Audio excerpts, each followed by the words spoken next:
Okay, hello everybody. I hope that you can hear me all right.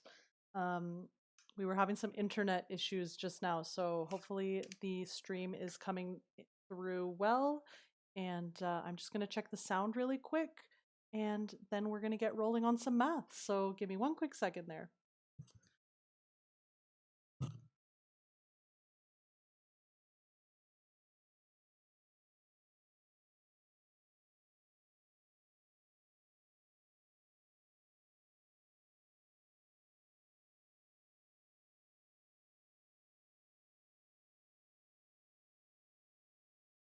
Alrighty, so sounds like the sound is coming through, but if at any point it gets a little wonky for you guys, just let me know and I will do my best to try and fix that. Um, I want to welcome everybody. Hello. Hope you're having a nice week so far. I know that things in the world have been quite tumultuous in this past little while, as I think has been necessary, but I hope you're all doing well. I hope you're safe. And we're going to get started on graphing some trig functions, or actually, sorry, we're going to be extrapolating information about their functions from their graphs. So, as always, if you have any questions, whether they pertain to the lesson I'm teaching or not, as long as they're grade 11 functions or just grade 11 math questions in general, I'm happy to answer them. Let me just open up the first thing we're going to be working on here. So last week we started talking about functions of trigonometric functions and how they work. In particular, we were discussing the sine and cosine functions, which, as we talked about last week, are two separate functions that exist within the realm of trigonometry. And it's important to understand that they are different functions, even though they look essentially identical. And they can be transformed into one another, but they are still separate and we need to treat them as such. And then we didn't talk about tan functions. I mean, any of the trigonometric functions really are graphable. We've got tan, secant, what's the word? Oh my god, my brain. Cotangent, and the last one, which is escaping my brain, and I'm sure is going to come to my mind while I'm driving or something someday. But anyways, we're not going to worry about those. The real functions that you really need to focus on in grade 11 math are, and sorry, not just grade 11 math, also grade 12 math, are sine and cosine. So that's why we are focusing on those today. Let me just make sure that I'm putting my x and y in here as well. Oh, that's not to my liking. So as we were talking about last week, sine and cosine functions come in the standard form of either a cos, y equals cos of x, and you can also say this as the function of x is equal to cos of x because f of x means the same thing as y, or you can say y equals sine of x. And let me just keep writing that. There we go. As we got to learn a little bit more about this, we saw that we can transform these functions. So this one you're seeing here that I have together on Desmos, this red graph there, this has been transformed, meaning it has been changed in a certain way, and it's our job to ascertain how that change has occurred, what was changed from the standard sine and cosine function. So basically that's what we're going to be doing today. I'm going to teach you guys how to look at these graphs, and I'm going to teach you what to look for so that you can know what exactly is going on. So, keeping all of that in mind, one thing I do want us to write down, and that I actually really recommend you kind of always have, if you're taking a functions test, I recommend writing this down as soon as you start. This is actually a tip my roommate in university taught me. She is probably one of the most dedicated people I've ever met in my academic career. She literally is now a vet, and she got into vet school after her third year. She has the method of dumping dumping all of her knowledge as soon as she gets onto a test. So what that means is any formulas she knows, anything that she thinks she might get tricked on the test, she would literally write it down at the beginning before she read any of the questions. Because as you know, and especially it's not so prevalent in high school, but when you get to university, the exams are meant to mess with you. And one of the ways that you can kind of mitigate that is by writing everything you know down before you start reading the questions so that you can refer back to your base knowledge without getting messed up by the questions. Anyways, that was all to say that we should write this formula down. So the formula is y equals the amplitude. And now the function you can put here can be either sine or cosine. Typically, you'll see it as a sine function, but it doesn't really matter. Then you've got k x minus b plus c. And for those who might not have been here last week, we're going to do a quick refresher on what everything is. So we've got a is the amplitude. Oh gosh.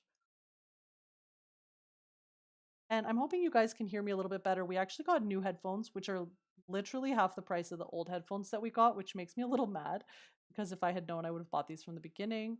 But anyways, that's not the point. So A is the amplitude, and this is what we call the vertical stretch. And we can solve for A using a formula of max minus min divided by 2. And then we've got C, and C is our axis of symmetry. Because as you can tell, this function is symmetrical horizontally, right? So it basically is perfectly symmetrical over a certain, what's the word? Axis, basically. Anyways, point of the story. So this is also known as our vertical shift because this is how far it goes up or down from the original function, because all of these changes are based on the original sine function or the original cos function or whatever it is that you're using, right? Now, the vertical shift can actually be determined by plugging in max plus min divided by 2. So we've got those. And then, so let's kind of, oh gosh.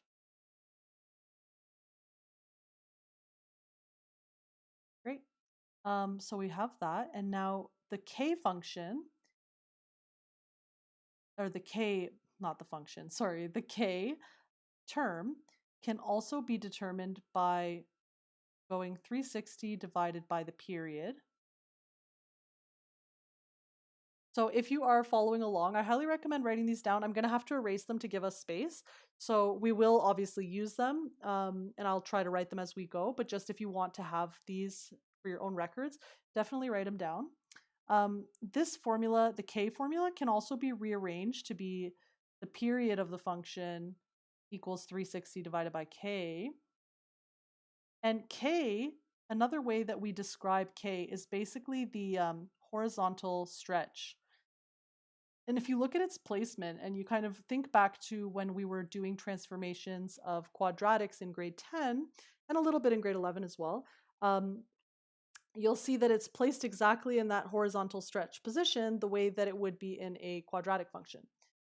And then last but not least, we have the d term, and this is just the horizontal shift. Another word for this is the phase shift. Oh, not what I was trying to write. Horizontal shift, aka the phase shift. Okay, cool. So we're going to take all this information. I'll give you guys like a couple seconds if you're copying along, writing that down, and then we're going to solve the function here. So while you guys are writing that down, I'm just going to graph a standard one of the cos functions. So, sorry, not a cos function, a sine function, just so that we can have a reference point. So if we've got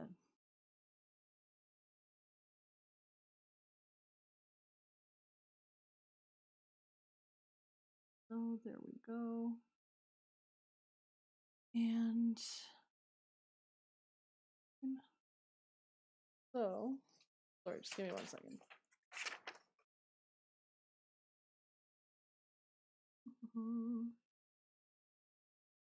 Sorry, my pen is having a real heyday today. Okay, so 80 here, so 90. Yeah, 1.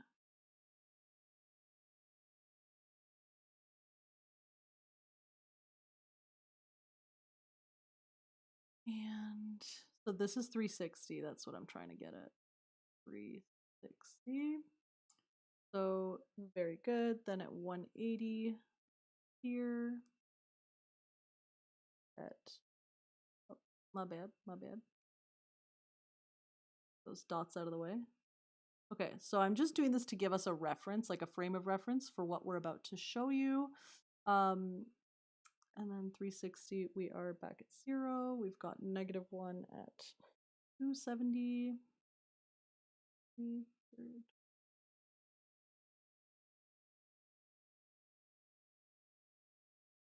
And here we go. So basically, this.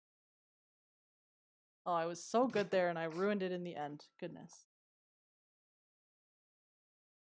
For those of you who were here last week, you know that it's not my strong point to draw these.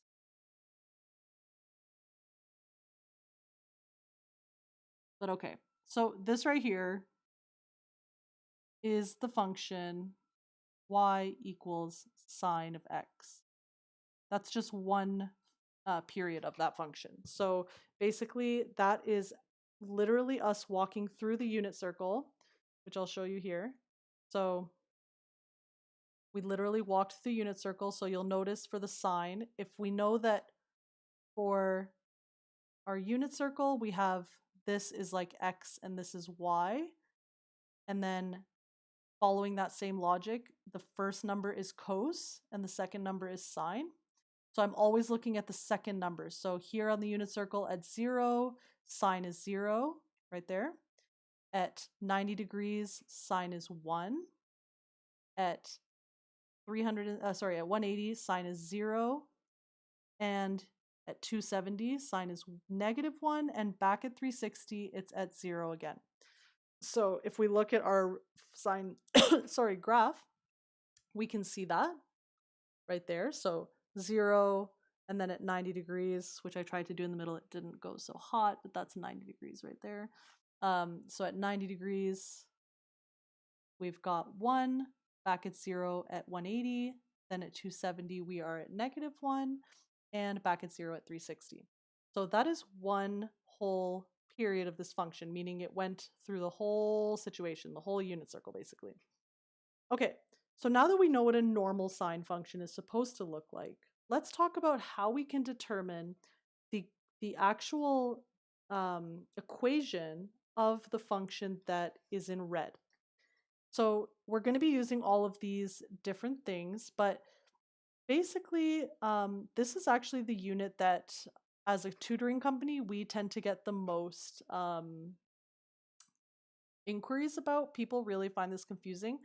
And I don't think that it's because it's the hardest unit in this thing.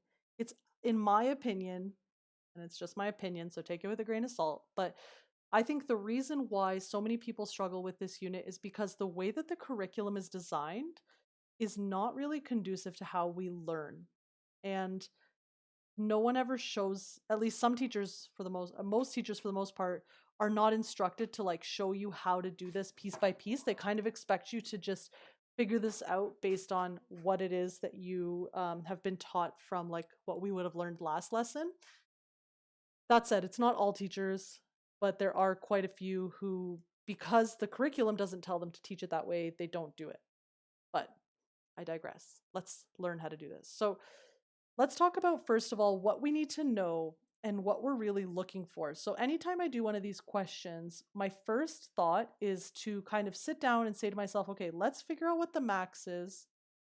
And the max refers to the highest y value. So if I look here, I know that these are broken down like this is 1, 2, 3, 4, 5. So I know that each is going up by 1. So this would be 11 and this would be 12. So I know that that's 12. And then I'll also figure out my minimum value. So, oh gosh. So my minimum value here would be -2. So I'm going to write that down. And then the other thing I want to figure out before I start plugging numbers in or anything like that, just to save myself time, is the period of this function. And you can always determine the period of this of any function by literally looking at like two of the peaks and subtracting how far they are from each other. Or basically I use the peaks where you pick two of the maximum peaks or two of the minimum peaks and then do that. Because if you were to pick some random point, it can be hard to determine exactly, whereas these are usually pretty spot on. So I would pick like this peak and this peak. And even though this is a sine function that we're trying to solve for, or at least that's kind of what I'm going to get at in a minute, it doesn't really matter. As long as you're going through the whole function where you're starting at a certain point and then you're getting back to that same point, that's all that matters. So here I have this value is at 0, and this value here is at exactly, I think 360. Yeah, so it's at 360. So that tells me that this function has a period of 360 because it's the distance from here. It's not a straight line, but you guys get what I'm getting at. From here to here. So you could even just say like, what's the x value here? 360. What's the x value here? 0. 360 minus 0 is 360. Okay? So I'm going to just erase that so it doesn't confuse you. But that is the period. Okay? So we have some key factors so far. Now, with all of this information, I'm not going to figure out the phase shift just yet, the horizontal shift. I'm going to leave that last. And the reason I'm going to leave that last is because I have not determined yet whether I want this to be a sine function or a cosine function. And I'll show you what I mean by that. But you typically in class or on a test or whatever, you will either be told make it a sine function or you'll be told make it a cosine function. But sometimes you're not. Sometimes they leave that up to you. And sometimes they actually ask you to give both the sine answer and the cosine answer. So I know that sounds kind of ridiculous, and don't worry, I will show you what I'm talking about in just a second. But before we get to that, let's first determine piece by piece what it is we need to solve. So if I have my A term, I know that the A what's it called? The equation for it is max minus min divided by 2, which in this case is going to be 12 minus 2 divided by, oh, what am I doing? Oh, 12 minus negative 2. That's what I'm like, why did this come out weird? There we go. Divided by 2, which is actually 14 divided by 2, which is 7. And then my C value, which I'll just put a box around that to make things a little bit more. I'm going to try to use straight lines today. Cool, so we'll put a box around that. Then we're going to do our C term. So our C term is the opposite of this. And as I've said before, when you have to memorize this for your tests and stuff, because you will need this same, you're going to be doing this in grade 12 again. So the only difference is that right now we're using degrees, and in grade 12 you're going to be using radians. Don't memorize both A and C. Memorize one of them, and then just remember that the other one is the opposite, so that you're not getting confused. So anyways, C is max plus min divided by 2. Oh my god, I hate that. There we go. Divided by 2. So then that's going to be 12 plus negative 2 divided by 2. And that obviously gives us 10 divided by 2, which is 5.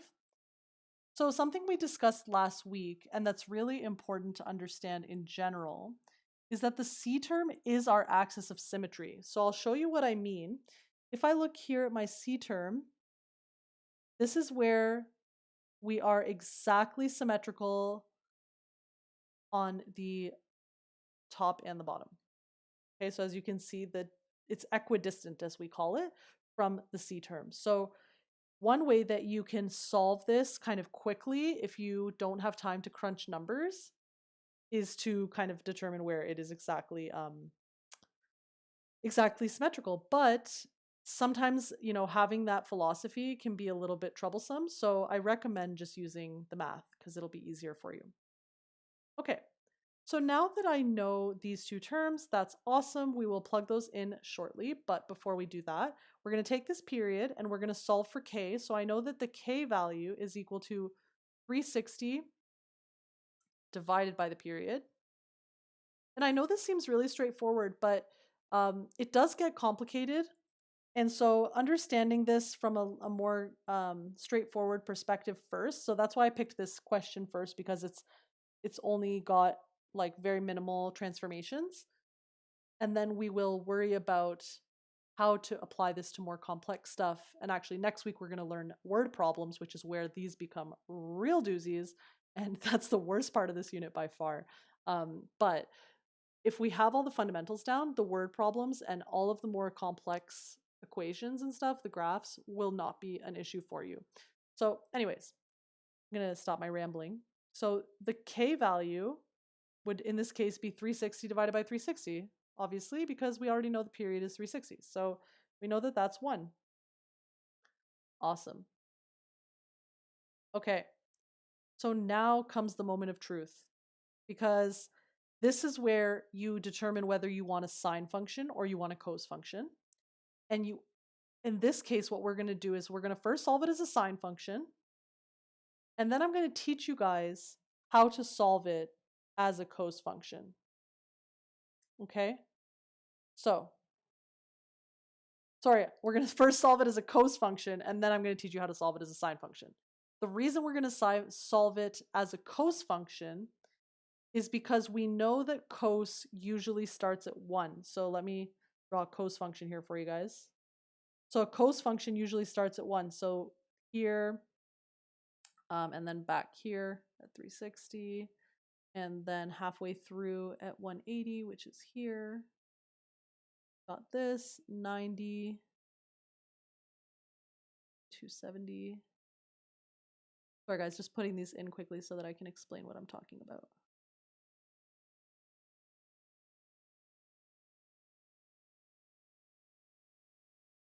Okay. So that's a cos function, kind of wonky looking, but you guys get the point. Okay, so this is my y equals cos of x. If you notice, cos functions always start at their maximum value. So this here, at a maximum value, like, because again, this can be shifted, whatever. The point is that this is at the max. So if I have a function that at 0 is at its maximum, it's actually quite easy for me to just assume that it's a cos function, which is nice. So in this case, we've got in our red graph, the one we're kind of solving right now, right here at the top, right there, that's my max, right? And I know that cos functions usually start at the max. So as a result, I don't have to have a phase shift, which is beautiful because it saves me doing some annoying counting. So in this case, for the red function, my y equals, so I know that my a value is 7. I'm going to create this as a cos function to start off, so cosine. And now I obviously need to put in the other values. So I know that k is 1, so I actually am not going to even bother with it. Like, obviously, it doesn't really change anything, and typically it would go next, but because it's 1, I'm not going to bother. And then I'm just going to put x in bracket, and I'm going to open the bracket and write x.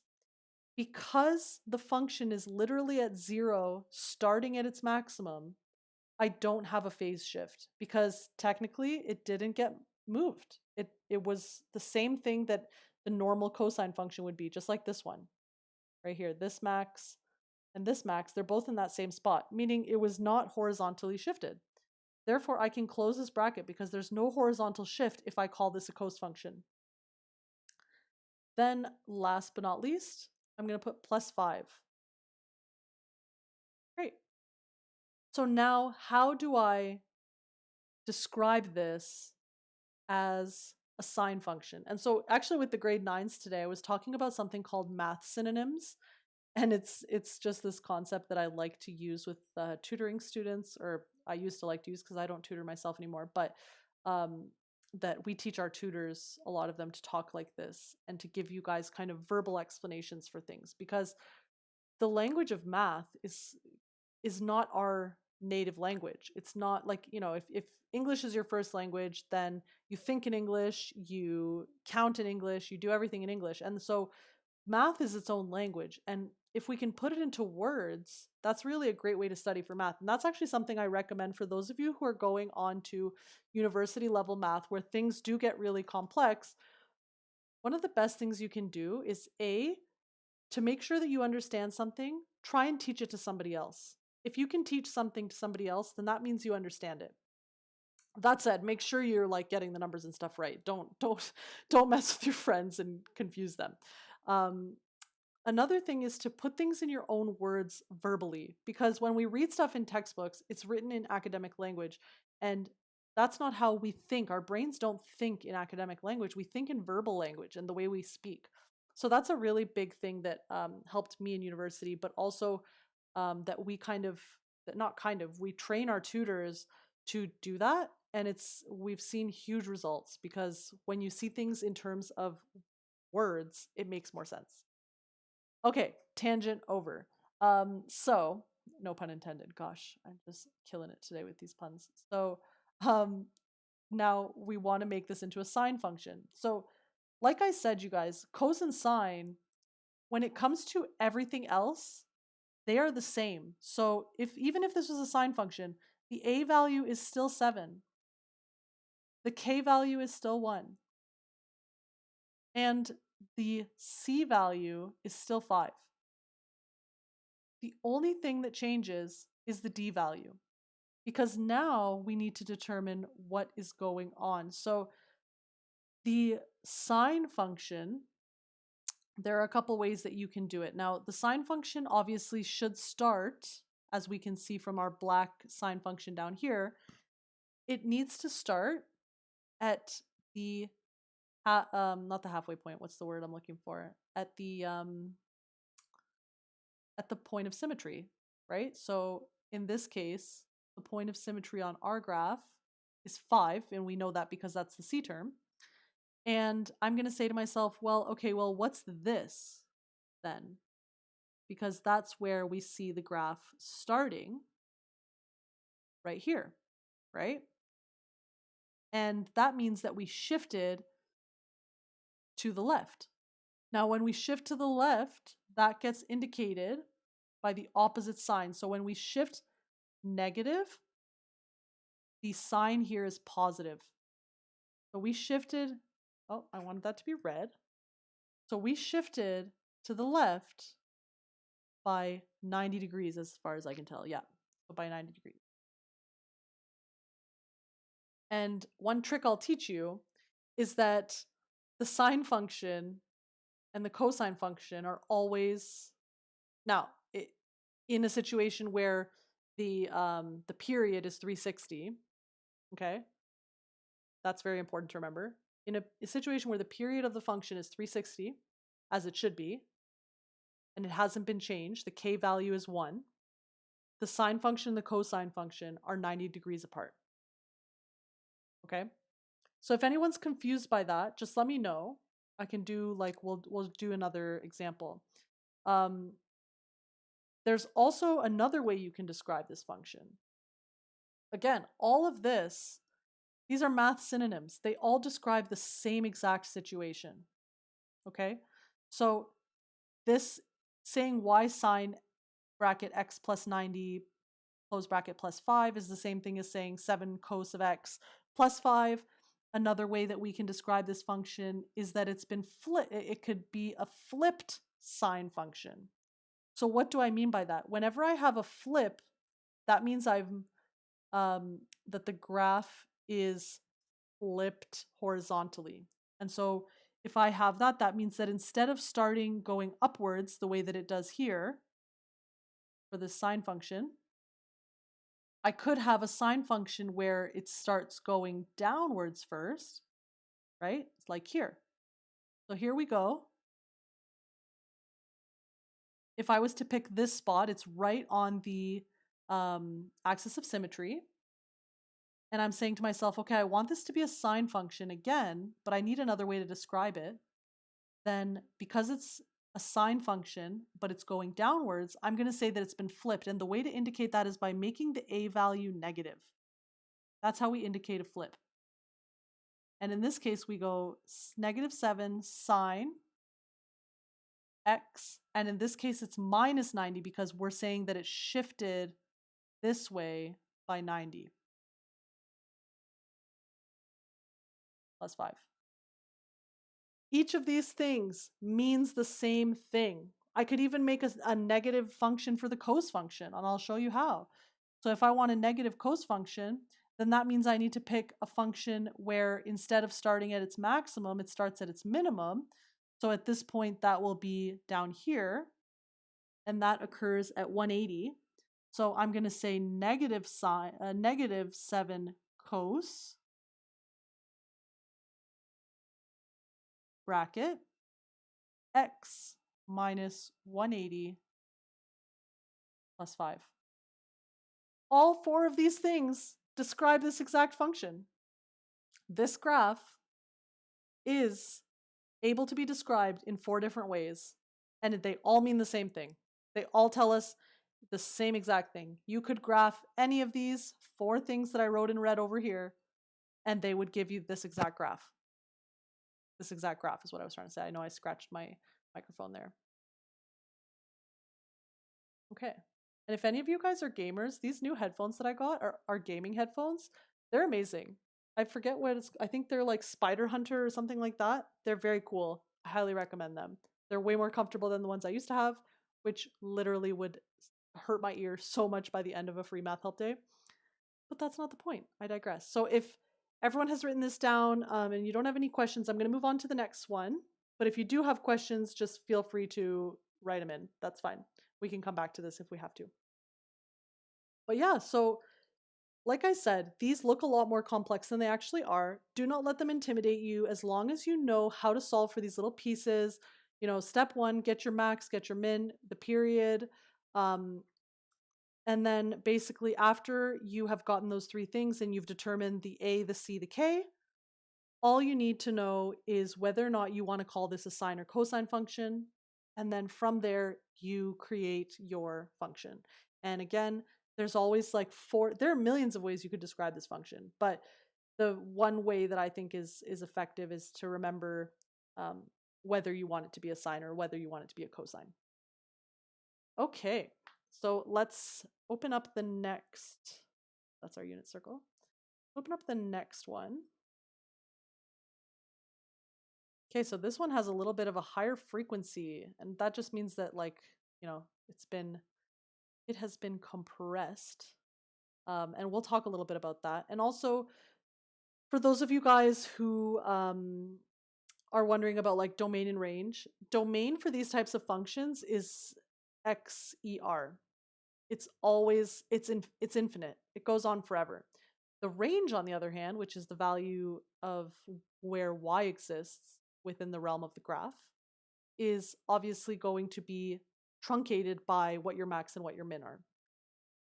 Okay, so anyways, let's talk about this graph. First and foremost, like we did last time, I want us to grab the important information that we're going to need.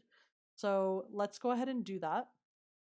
I'm going to write those down. So the maximum value here is, so if this is 2 and then this is 1, so I'm assuming that this is -1.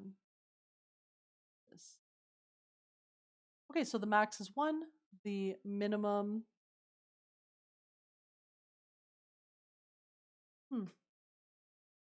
shouldn't be 1 and -1. Wonder why doing that.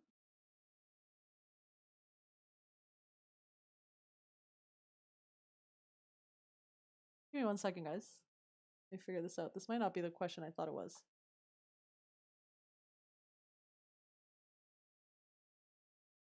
I just don't, that seems like a more complex question than I thought was the one here.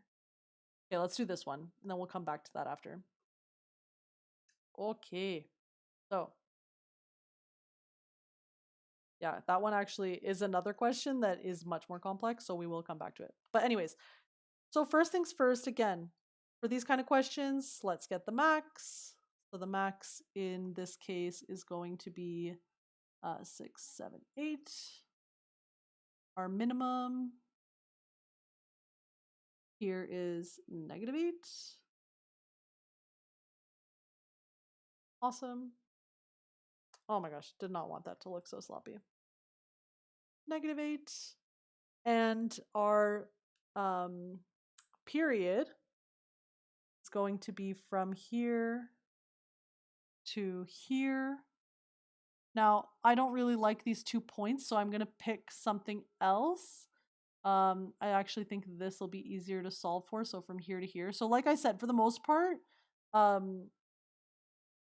you can use the peaks or the valleys, but sometimes when you get a graph like this that's super stretched out, it's easier to just do this where you pick 2 spots that you know. Actually, those are not the same spot. This is the same spot as this. There we go. So we're going to pick those 2 spots and determine their distance. So here, this one is at basically like 330. This one is at -30. So the way that I can solve for the period is by going 330 minus -30.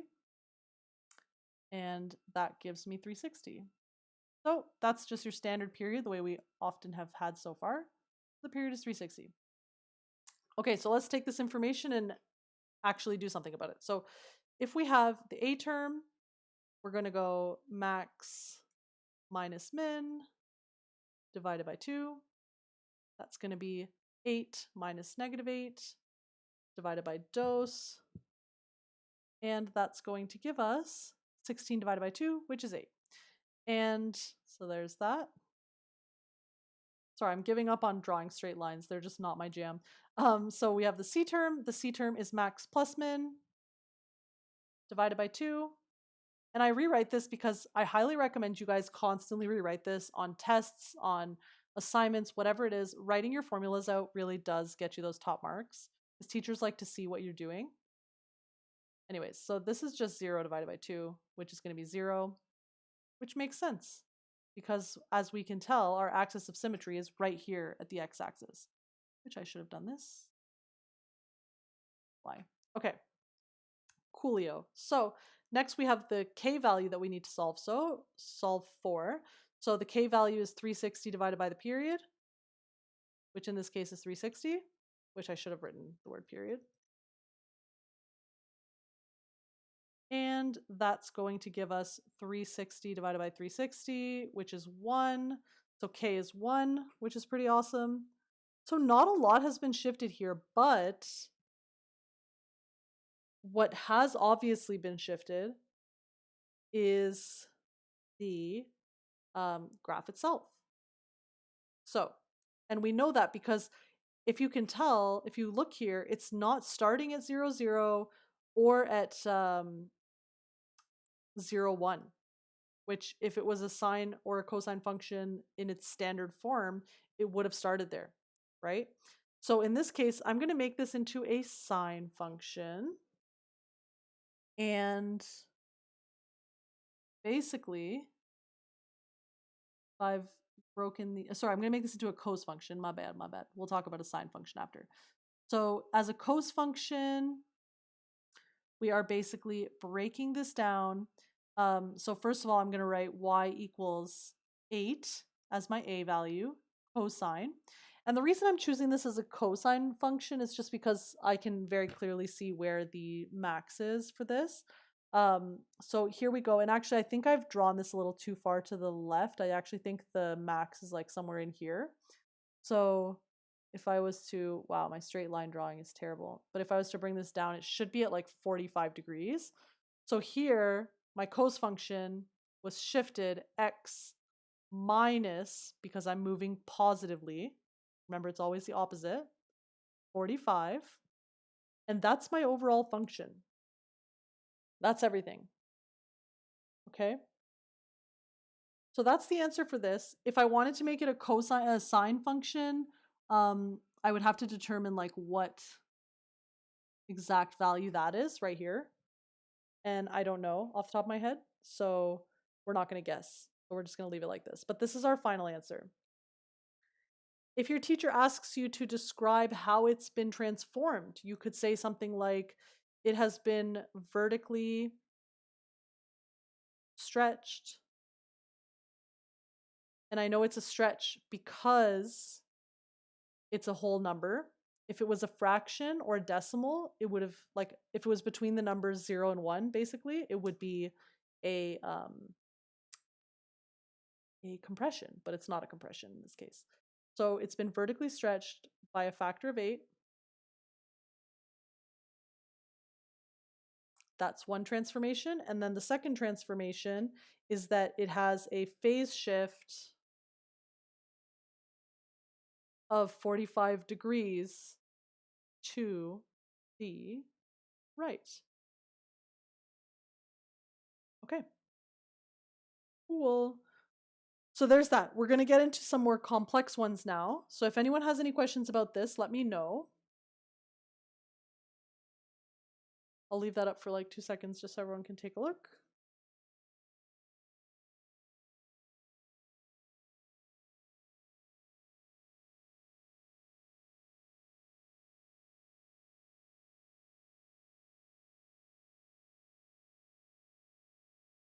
Okay. Let's pull up another one of these. So, let us pull up this purple one. I think this is the one we were doing earlier. Oh. Let me just see here.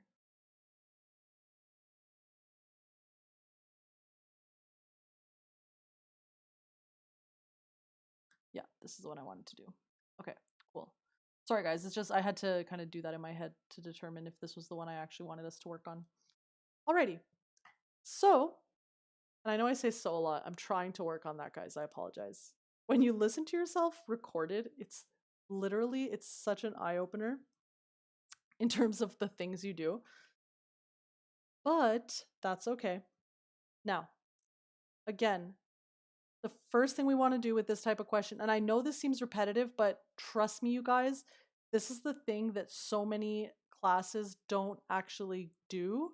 And then this is where people have the most problems. So I want to make sure that we understand everything. So for our max value, we've got a value of 4. For our min, we've got a value of -2. Sorry, y'all, I had to sneeze. And for, actually, just 1 second.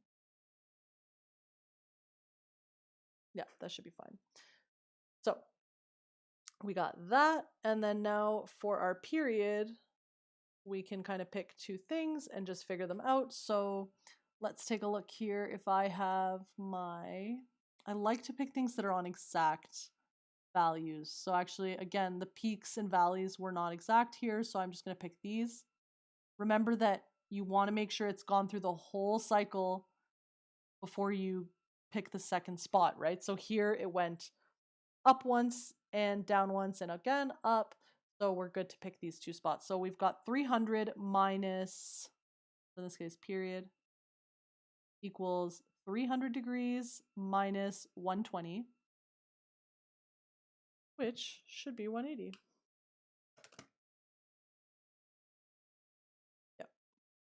Okay, so this is 180 degrees. This is interesting now because we did not have a question. We have not had a question like this so far. So we're going to see how this all plays out. So we've gotten all of our pertinent information. Let's go ahead and start filling in the gaps. So I've got my A term is max minus min divided by 2. That's going to be 4 minus -2. Be really aware of that, guys. Make sure that you're getting minus minus, right? So that it'll become positive. So our answer here is going to be 3. So there's our A term. Now for our C term, which actually I'm going to write up here. So C term is going to be obviously the opposite. So max plus min divided by 2, which ends up being 4 plus negative 2 divided by 2. And our answer there is 1.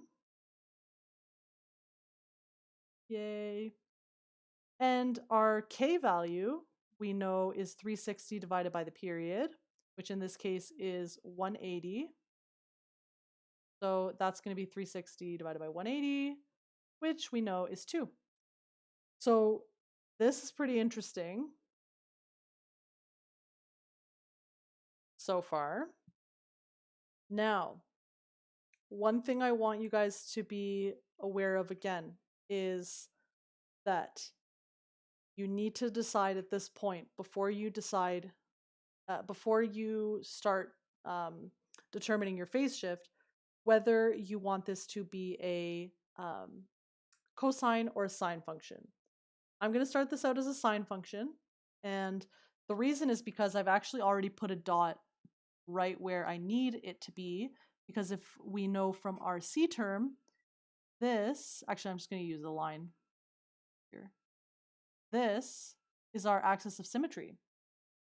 Okay, so based on that knowledge, I now know that the sine function starts going upwards right from the midpoint, right from that exact axis of symmetry. So this right here is x equals 120. And that tells me my exact point. So the reason I chose that again is because it's literally on an exact spot, whereas like the maxes are kind of hard to find here. They're not exact. If I was doing this in Desmos, it would be like, if I had this is not what I have graphed in Desmos. I have something else graphed there. But if we were doing this in Desmos, Desmos tells you the exact spots, but I don't, again, I'm not going to guess because that just ain't cute. So we're going to graph this as a sine function. So let's go ahead and do that. So we have y equals, the a value is 3. Then we automatically put sine right after the a value. Then square bracket 2. Oh, where'd it go? Do.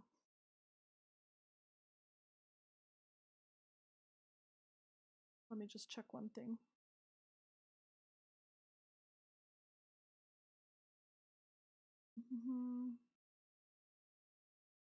Yeah. So 2. And then x minus 120. That should be in brackets. And actually, guys, I'm going to check one thing. Give me like 5 seconds to just graph this in Desmos on my computer. I mean, on my phone. Because I have a feeling that this actually spit out the wrong thing earlier.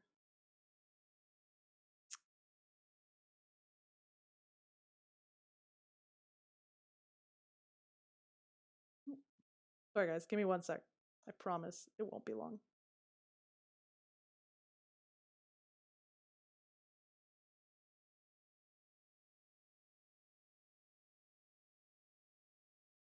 And one thing that, actually I'll give you a tip as I'm plugging this into Desmos for my own edification. One thing I highly recommend when you're looking at Desmos, make sure that you're in degrees. If you click the little wrench or whatever it's called, I think that's a wrench, you can see that it's supposed to be in degrees.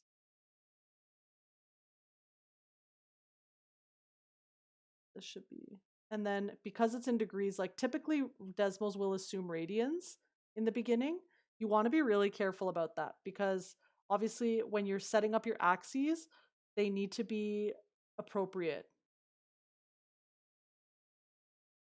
So keeping this in mind, let me just see here. So 122.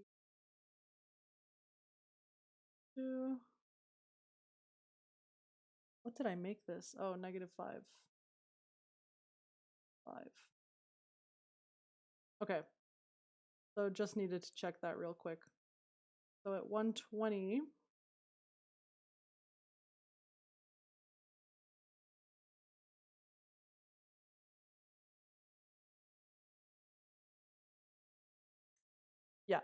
We're good, guys.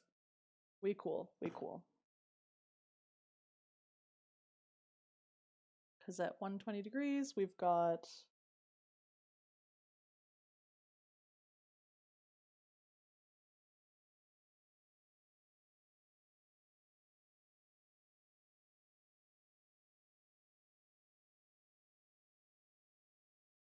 now see, this is giving me some wonky version of this. Sine. Anyways, oh, that's why. Sorry, guys, I don't mean to be annoying. I just want to make sure that I'm showing you the right thing, and for some reason I'm doubting myself here in terms of what that Desmos map is looking like.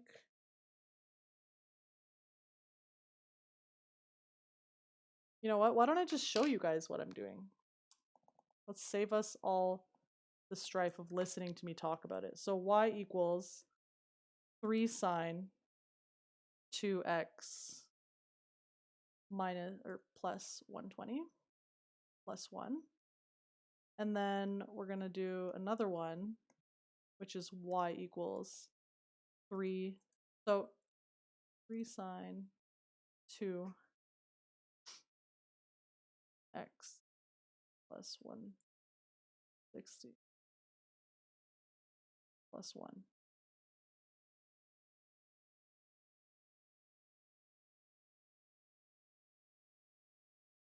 So if we look at this in comparison to the graph we have here, and we're looking at our sine function.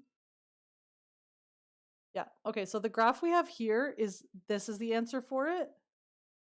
It's very important that you are always factoring this part. That is the most correct version of this. Anyways, I didn't mean to confuse you guys. I just wanted to make sure I was showing you the right thing. Because that can be problematic at points. But anyways, if you look like right at the exact amount, it should be at 60 degrees here. We've got 20, 40, 60. Yeah. So here you go. You can see it kind of moved over this way. This is another way of putting it. But again, it's really up to how you want to describe it, because another way to describe the same thing, if you look here with this line, this is 20, 30, 60. So it's, again, the same thing as saying 3 sine 2x plus 60. It's the same thing. It's the same graph. Okay. Anyways, I did not mean to confuse you guys. I just wanted to make sure everything was right. So with all of that in mind, we're going to do one more quick question before everybody has to go. And for those of you who might be living in Barrie, and if you are going to the Black Lives Matter protest, I hope you're safe and have an awesome time. Or not an awesome time, because it's not an awesome situation, but just have a safe time. Unfortunately, I won't be able to go because I'll be working until 7:30 tonight. So that is not great. If I had known, I would not have booked myself, but that's life sometimes. Okay. So last but not least, let's work on this question. Now, the reason I picked this question is because it is interesting in the sense that it's quite stretched out, as you can tell. So, or at least it looks to be that way. So I want us to kind of, again, break this down piece by piece and make sure that we're following all of our steps. So if we've got our max, oh, I pressed that button again. Okay, we've got our max. Our max is at 4.5. And our min should be at -2, where is it? Is at 0.5. Because as you can see, this is 1 right here. Okay, and then our period, one cycle of how long it takes to get through. It goes from here to here. You can use a bunch of different methods. Actually, I'm going to show you guys a method that's really, really cool and actually helpful. As we know, the period is how long it takes to get from one peak to the other peak, for example, or the same spot back and forth, right? Sometimes you're going to get functions that are so stretched out that you don't have two of the same peak in front of you. Like you might get a graph that looks like this. Like it's so stretched out and that's all the teacher gave you, right? And how can you determine this? Well, if you know that, you know, from peak to peak is the full cycle, well, then if you have from like, you know, the peak to a certain spot or the peak to the lower peak, for example, usually they'll give you at least this much, right? So say that the peak to the valley, then you know that that's half of what you need. So keeping that in mind, let's do that same concept here. So let's say I'm from the peak, my max, to my min, and say that, let's pretend I only was given like from here to here on the graph. Let's say the teacher didn't show us the whole cycle, right? I'm going to have to just determine how far that is, and then I'm going to double it. And it's not a problem for me. So basically from there to there should be 90. Hold on. Should be 360. So, or 180 is what I'm trying to say. Sorry, guys. So this is at 45, or so we've been told by that. And then this would be at just over 220, so 225. So basically we're trying to get from there to there to be 180. Not we're trying to get it, but that's what it is. So then, oh my gosh, you guys, clearly I need more caffeine today. So from there to there, let's say that we know, let's say these were more like accurate so that we could actually see. I will tell you guys that this is 180. And then I just double that. So I know that my period is 360 because that's half of the cycle. Okay. Anyways, I'm going to stop confusing you guys. We're just going to get to the point. So let's go ahead. A term, 4.5, or max minus min divided by 2.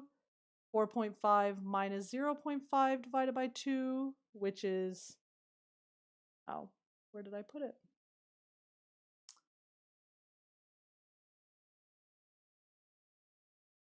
Five minus 0.5, yep. So that is going to be 4 divided by 2, which I don't know why it's doing that. There we go. Again, sorry guys, I'm having some issues with my pen today, and sometimes it's just not doing what I want it to do. Oh, not 1, sorry, it's not 4.5, it's 1.5. That's why I'm like, why is this coming out so insane? There we go. So this is 1.5, not 4.5. So 1.5 minus 0.5 divided by 2. The answer here should be a half. Leave it as a fraction. And then the C term, we know is max plus min. Min, if I knew how to spell today, divided by 2 is 1.5 plus 0.5 divided by 2, which is 1. So that's cool. K term is 360 divided by the period, which in this case is 360 divided by 360, which is uno. Okay, so again, I'm kind of rushing through those just so that we can get to the main point here. So now we are going to take all this information and determine whether we want to have a sine or a cos function. So again, ask yourself, where does my function start and how is it easiest to describe that starting point? So I know that the C term is the axis of symmetry, and the C term is 1 in this case, so I'm just going to draw that axis there. And I'm going to say to myself, well, basically, if I want this to be a sine function, I could look at it from this perspective and say that maybe it was shifted to the left. And I can just see here, like right there, which is at 45 degrees, that it's been shifted. It's negative 45, sorry, because this is 20, this is 40. So right there, that's negative 45 degrees. And that is actually a great way that I can say to myself, well, that is just going to be a sine function shifted to the left by 45 degrees. So let's take all the information we know. So I have, this is a half as my A term. Then I'm going to put sine. I know that the k value is 1, so I don't need to put that in brackets or anything. Then I go x, and in this case, it's going to be plus 45. And again, the reason for that is that we moved to the negative. We moved negatively, and therefore it's the opposite. And then that's just plus 1. Okay? I could also write this as a cosine function. Let's try that. So 1/2, again, stays the same. Cosine. Here's my maximum value for cosine. Right there. It's at 45 degrees. So that's going to be x minus 45 plus 1. That totally makes sense because, as I was saying earlier, when you have a period of 360, the cosine function and the sine function are 90 degrees apart from each other on the x-axis. Okay, so hopefully this made sense for you guys. If anything is confusing you, let me know. We're going to have to switch over to the grade 12 class today. I mean now. But if you have questions, like I said, please let me know. You're more than welcome to email us or just go through our website. We actually launched our new website, so if you want to check it out, it still has some things that need to be fixed. We haven't officially launched yet because we still need to make sure some of the alignment is right on mobile and stuff, but it's way nicer than our old website. So if you want to submit a ticket there, we have like a little submit a form thing. You can do that and send us your questions that way if it's easier for you. Okay, so thank you guys. I hope you had an awesome time learning. I know that it's not the most fun subject of all time, but definitely an important thing that you're going to have to learn again next year. But in the meantime, have a safe week, and I wish you all well, and I will see you again next week for our second last week of freemathhelp.ca. So we're going to be doing word problems for this, which the word problems is the hardest part of this unit. So I highly recommend, if you want to wrap up the unit, definitely stick around for that next week. And then after that, we're just going to be doing various review of some of the most difficult concepts overall. So have a good week, you guys. See you next week. Stay safe, and I'll talk to you soon. Okay. And if you're in the grade 12 class, welcome. And we are going to get started. I have a couple things we're working on today. We had a request for some calculus stuff, so that's kind of what we're going to focus on for the most part. And then we can return to our families of functions unit next time. Okay, so let me just get the grade 11 stuff out of the way and grab the grade 12 material. So, actually, it wasn't calculus that people were asking about, it was vectors. So that's also good to know. Probably should mention that. So the person was asking us to kind of go over the concepts of like the scalar equation, the vector equation, all of that fun stuff. So we're gonna kind of start from as early in the point of vectors as we can. And then we'll move from there. But if anyone has questions, just let me know.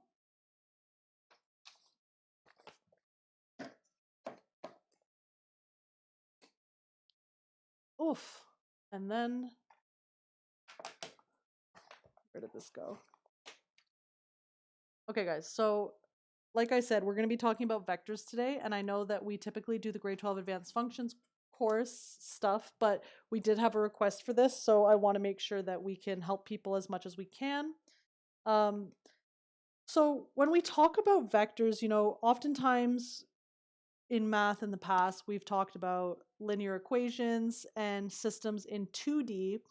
Vectors brings us into 3D and understanding linear equations in 3 space, which is basically 3D. So in the same way that we have like 2 points that determine a line in our 2D version of a line, just like, y equals mx plus b type things, basically 3 points that are not collinear determine a space in 3 space. Determine a plane is what I'm trying to say in 3 space. So when I say a plane, I basically mean something that looks like this. So if we have like, pretend this is a perfect rectangle. And then I've got a line going through that rectangle, and on that line exists a plane that looks like this. Goes like this.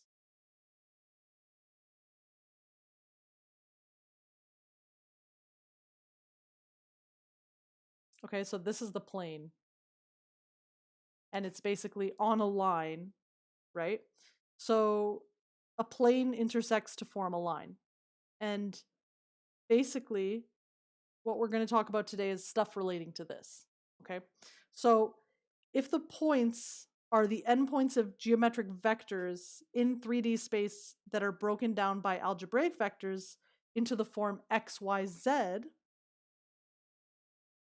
you know how we used to have x and y, then an equation for three variables then an equation in three variables tells us all the points in a plane. So for example, the points like 1, 0, 0,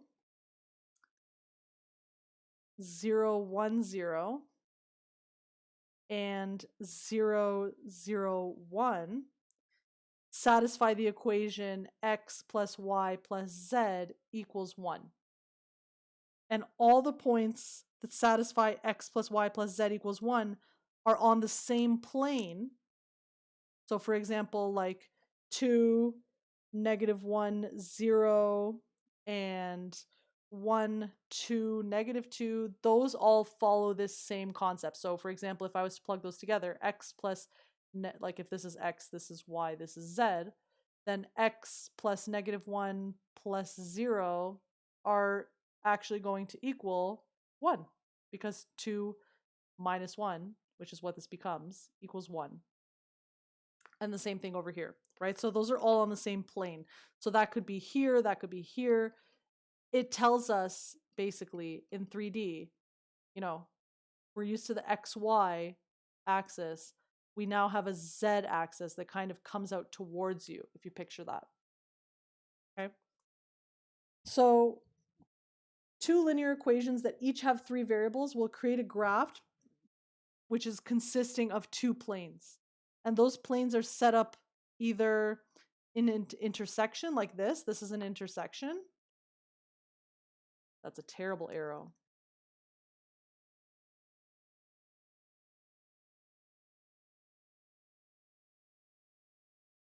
Cool. Or you can have planes that are parallel, or you can have planes that are coincident. So, you know, coincident means they're literally stuck to each other. So when we talk about two planes, we can actually determine based on their equations whether or not they're parallel or coincident or whatever, right? And so that's something that's really important for us to understand. Ow. And basically the way that we can do that is there are a couple ways. So we've got our cross product, our all of that fun stuff, but we're going to get into it.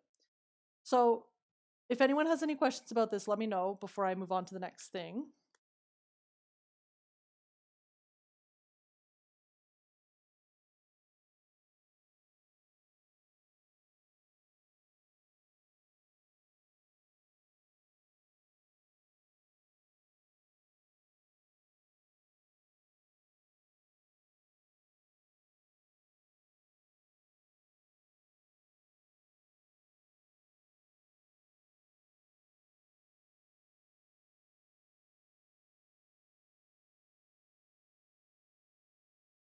Okay.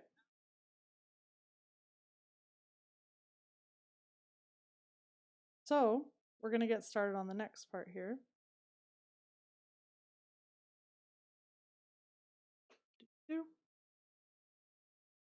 So again, there's a bunch of different configurations of three planes in three space and lines in planes in three space. So that's something that comes up a lot in vectors is how does a line interact with a plane?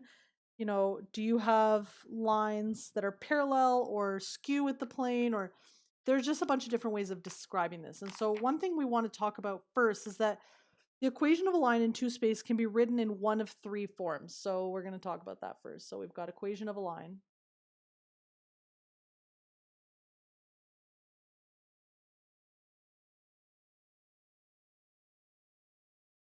So this is in 2D. We're going to call it two space. Now, we've got a scalar equation, which, as we know from grade 9 math, we've got a of x plus b of y plus c equals 0. This is scalar. If you guys probably in class have talked about scalars versus vectors, because a vector is going to give us both a direction, it tells us directionality as well as size, whereas a scalar does not, right? So that's our scalar, and as you can tell, it's the standard form of the linear equation. Then we've got our vectors, and those occur in the vector form r equals r null plus time times m, which is also a vector.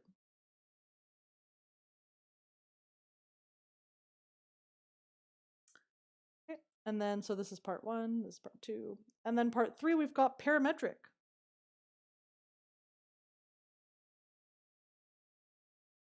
So in that form, it looks like this. X equals x null plus at, or y equals y null plus bt. So for a scale, the scalar equation of a line can be figured out from the parametric form by solving both equations for t. And that's really important to understand. So basically, we can then equate the two equations and rearrange them in the form of a of x plus by plus c equals 0. So the vector equation of a line can be figured out.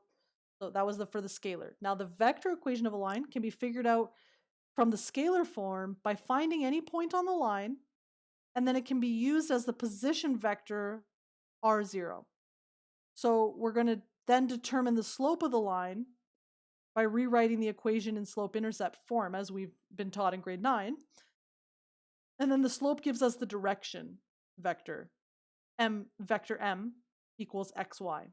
So substitute the position and the direction vector into the form of the vector form of this. I'm going to get rid of that. And then the parametric of equations of a line can be figured out from the vector form, where xy equals x null plus y null plus t a b. So therefore, x equals x0 plus at, and y equals y null plus bt. Okay, so this is quite a complex piece of part of math, you guys. So if anyone is confused, just let me know.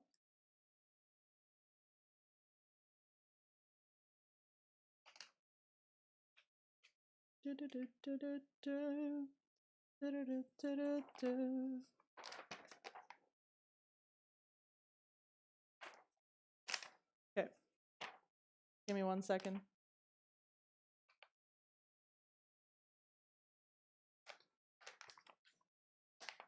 Just making sure I have the right materials here for you guys. Ow. Alrighty.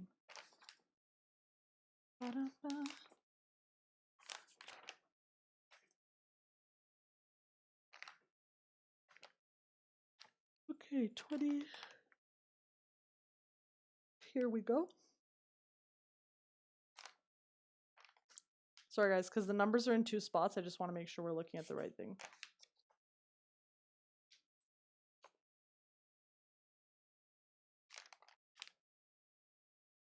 Okay, so we've got all this information. If you're following along, just make sure you're writing stuff down, because we're going to open to the next screen here. So let's take a look at this question. We've got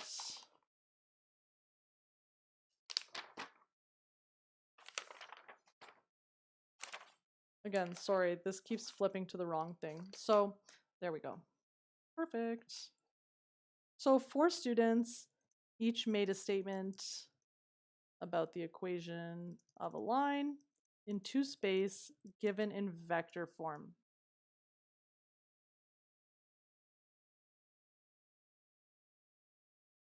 And I'm going to write it there in a second. So then we've got Jeremy. He's saying the equation of this line in scalar form is 3x plus 2y equals 0.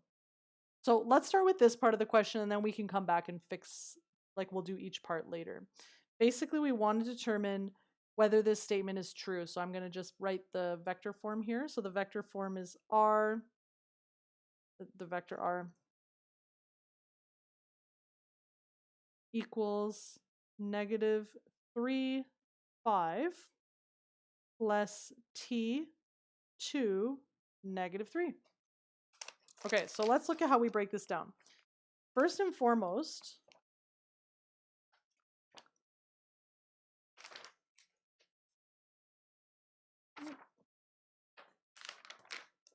there we go. Again, I'm just trying not to lose my page, you guys, because it flips like this a lot. Okay, so for this question, first we want to determine if this statement is correct. And to see if it's correct, we need to figure out the scalar form of this line, right? So if you recall from here that the vector form of a line is the r vector equals the r null vector plus t times the m vector. So let's write that down. So the r vector equals this plus t times this. Double check. Yep. Okay. So to do this, we know a couple of things. So we know that if we were to line this up, this is going to be -3, 5 plus t times 2, -3. And that means that we can actually do this multiplication, right? And that'll give us -3, 5 plus 2t minus 3t. And this is going to become -3 plus 2t, because remember, that's how these work, right? And then 5 minus 3t. Okay, so let's take that information and use it to our advantage. So the parametric form of this equation is going to be x equals -3 plus 2t, because if you recall from over here, that's what our parametric form looks like. And then the y is equal to 5 minus 3t. So now let's rewrite these equations each in terms of t. So this one, when I rewrite it, it's going to become t equals x plus 3 over 2. And this one, actually, I'll show you guys how I did that. It's just algebra, but whatever. It's easier to show you guys, make sure you understand. So let's rearrange in terms of t. So this is going to become y minus 5 divided by -3. So that's going to be this t. Then we're going to make t equal to t. So let's move this over here. T equals t. And we're going to go from there. So we've got x plus 3 over 2 equals y minus 5 over 2 over -3, sorry.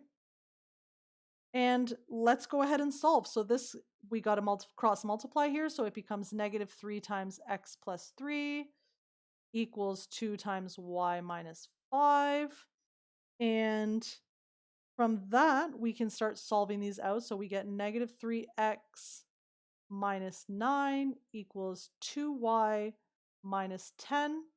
And bringing these all to the same side, basically we'll get 3x minus 2y minus 9 plus 10 equals 0, which actually gives us 3x plus 2y minus 1 equals 0, which tells us, actually, one second, -1. So this actually tells us that Jeremy's form of the equation is correct because this term doesn't really matter. Just these ones. because this is in 2 space. So it doesn't really affect us. The C term doesn't, it's nothing that we care about. Okay, so let's look at the next person's statement. So I'll leave that up for a second so you guys can write that down if you want. Hopefully that makes sense.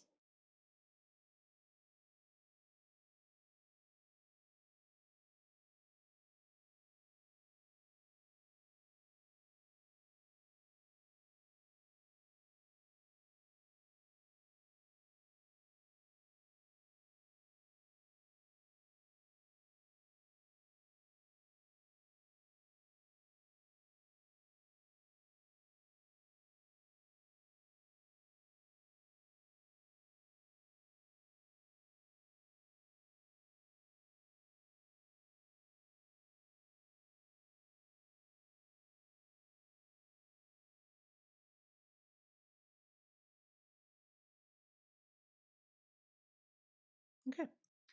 So if everyone's got that down, we're just gonna basically take a look here. So the next, oh gosh, I needed to go back there. So we're gonna erase all of this stuff, you guys, because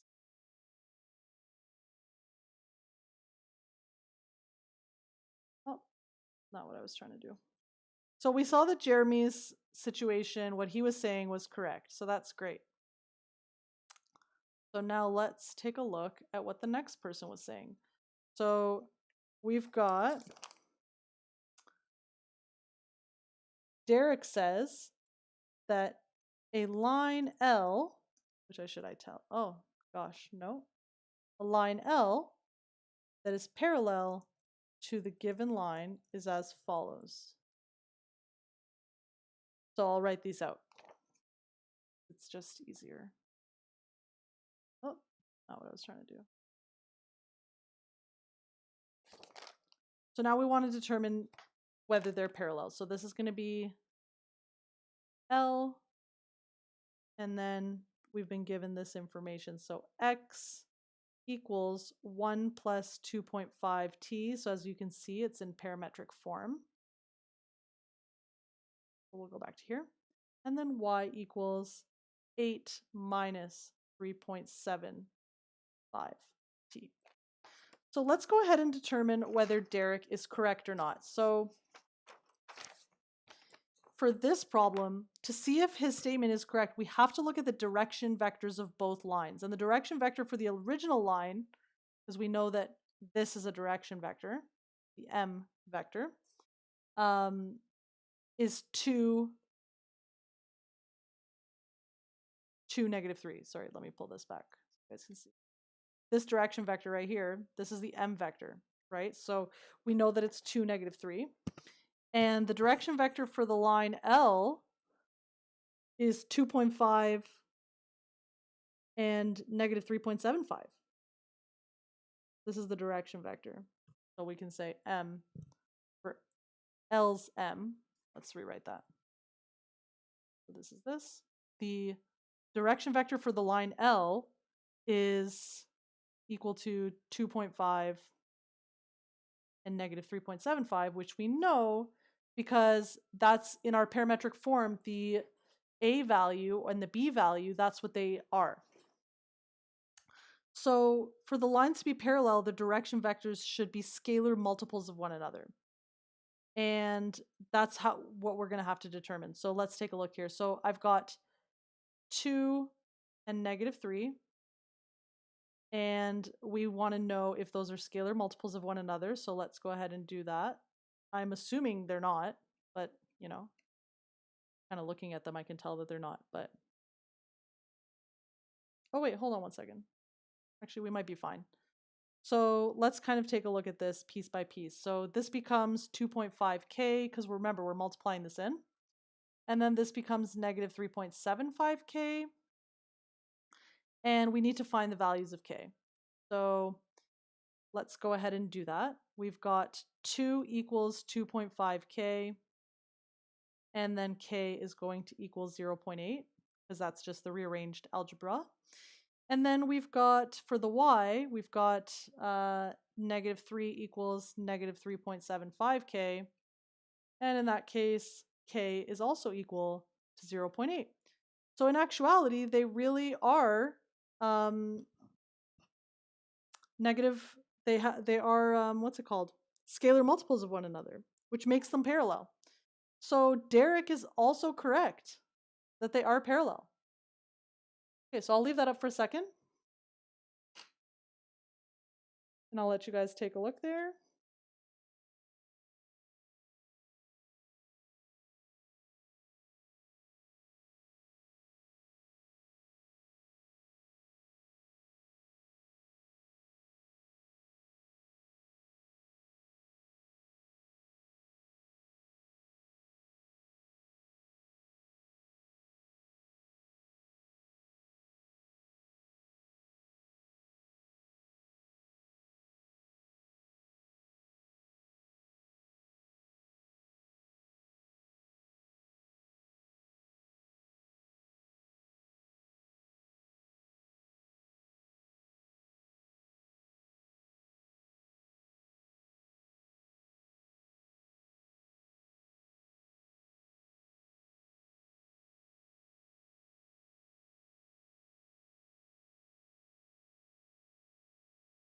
Okay, you guys, so let's do the last piece here. Let's actually move everything down first. Okay. So we've got 2 more parts to this question, and then I'm going to let you guys go because I actually am starting to get a migraine. And I don't want to give you guys only a half well done thing. Okay, so let's take a look here. We've got a statement from our girl Carissa. Never heard this name before, but that's cool. So Carissa says that a vector that is perpendicular to the given line is, so I'll write it out. Just give me 1 second. Is vector equals 9 and -4. So perpendicularity is one of those interesting things with this, and it's really important to be careful of how you do this. So to check Carissa's statement, we have to remember that 2 vectors that are perpendicular, if their two vectors are perpendicular if their dot product is equal to 0. So let's find the dot product of this m1, which is 2, -3, and the vector that we've been given here by Carissa, 9, -4. So let's see if they're equal. So to do our dot product, we've got this dot product v, and it should be 0. So let's go ahead and do that. We've got 2, -3 times 9, -4 equals 0. And then we get 2 times 9 plus -3 times -4 equals 0. And then we get 18 plus 12 equals 0.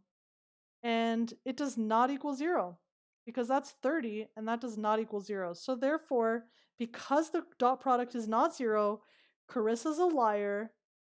We don't love her. She lies. This is wrong. This vector that she has given us is not perpendicular, because if it was, the dot product would have been equal to 0. Okay. 1 more part to this question, you guys, and then we're going to wrap it up for today. Okay?